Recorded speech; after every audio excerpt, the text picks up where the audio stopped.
Hello. Um, this is a little deviation from our usual diary that I'm planning to do versus our treatment in our family. Veronica is going to a doctor's appointment in the next week, and I'll give an update on what they say there. Um, but today's video is about advocacy. Advocacy.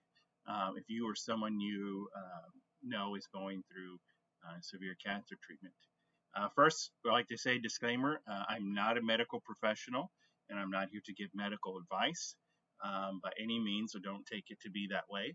The main things I'm going to mention is just basic advice from one person to another, providing information so that you can go to your medical providers and health insurance and make sure you get the best coverage available. So this one's going to be quick. Give you guys a couple hot spots if you have family members that are going through this or yourself. Number one is be your biggest advocate. Okay.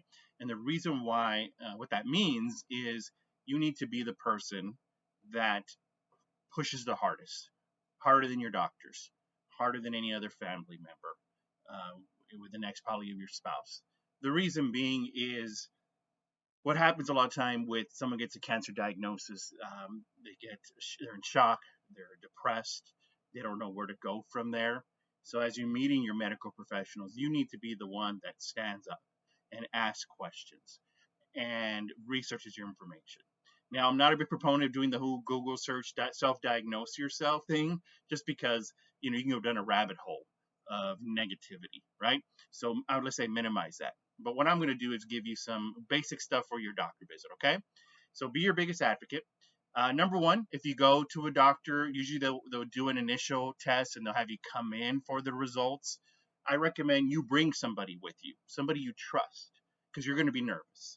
A spouse, a sister, a brother, a mother, and you want to review the questions you want to ask, even if they got to write it down in notes. So what happens is that you're so nervous, it's a very stressful thing, it's scary, right? So you get there and you get in a little bit in shock and shell shock, and then you don't ask any questions, you just get the news and you ready to leave, right? So what you have your co-pilot, is what I'll call them, with you, is that if you do not ask those questions, they can ask the questions that you had even before going in there. Write them down, rehearse them, whatever way for them to do that. That way, while you're in shock and they're in the room with you to help you, they can say, "Well, time out, doctor. Let me ask a few questions that we'd already discussed and go from there." So, what are those some questions, real quick? Number one, they will give you usually your diagnosis and a treatment option. So once they give you the treatment option, you can ask any questions you might have from hearing that, because it'll be technical. So if there's something you don't understand, of course, ask that. But then once they've done that, then you need to ask, is there any other avenue of treatment? Or just in general, is there any other treatment available? Okay. The reason being is doctors are human. And sometimes, whether you don't have insurance or you do have insurance, they will limit your care for a lot of times for what your insurance will cover, right? So if there's, like in our case, there's a new fancy medication out there, right? And it's not available yet on insurance plans because it's not on their formulary yet. They have to do an appeal process to try to get that done. And some doctors won't do it because it's not always successful, right? Or they know your insurance will not cover that medication or treatment, so they even bring it up, right? So you want to ask those extra avenues so you have that information. So if you need to do something or need to push with your insurance company or the doctor to get the best possible care. Okay. Then another question is ask if you don't have insurance, or you're on an employer plan or even an Obamacare plan, right? Is to ask if you were on Medicaid or any other insurance, would that treatment be different? Would we have different options?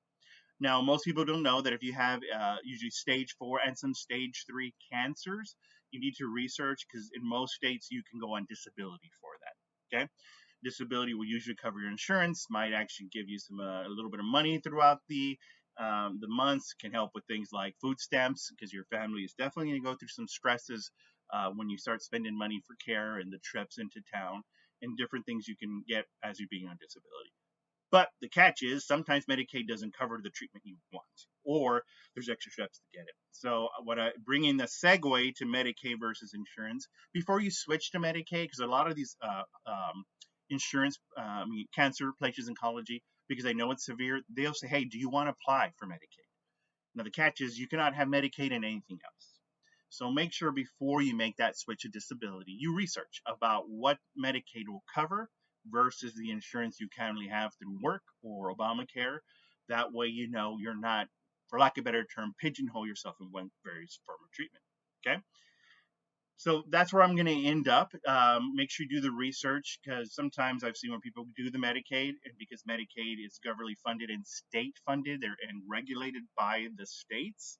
Depending what state you live in, it'll kind of dramatically affect your coverage. Even though there's no cost for you and you can get other benefits, it might not be the best. You might want to stay on your private insurance and or apply for Obamacare or the healthcare.gov site. I know that name can be politically charged.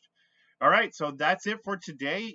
Going forward, I'll add some more general advocacy information. That way, you can have some of the experiences what we've been through to help you guys, as well as provide information that you may not get somewhere else, which is tailored towards you and your needs, not necessarily about the disease and the ailment directly. All right, guys, y'all have a good day. I'll see you soon with an update on Veronica.